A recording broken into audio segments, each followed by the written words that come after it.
احمد مسعود میگویند فرار اشرف غنی باعث سقوط افغانستان به دامن افراطگرایی شد. سلام، خوش آمدید با کانال خرابات تیوی.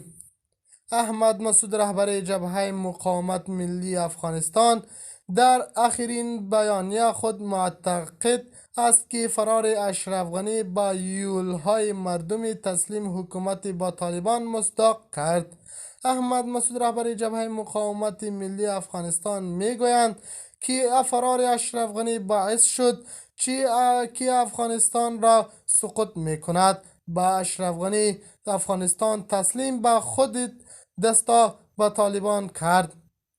بیا له بلې خوانه ښاغلي ولسمشر محمد اشرف غني د نجونو پر زده کړو بندیز د هیواد راتلونکی بربادوي. ښاغلي ولسمشر محمد اشرف غني ویلي دي په یو غږیز پیغام کې یو ځل بیا د افغانستان د مشروع نظام پر رامنځته کېدو ټینګار کړی دی.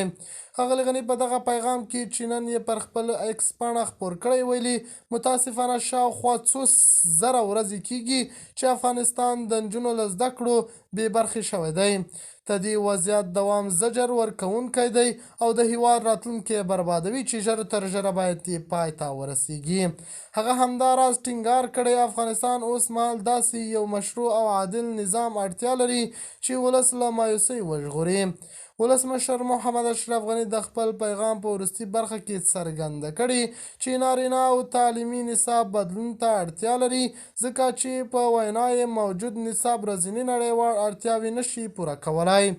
د خرابات ټي وي چینل درنو لیدونکو دا و زموږ ته د مهال چمتو کړی خبر.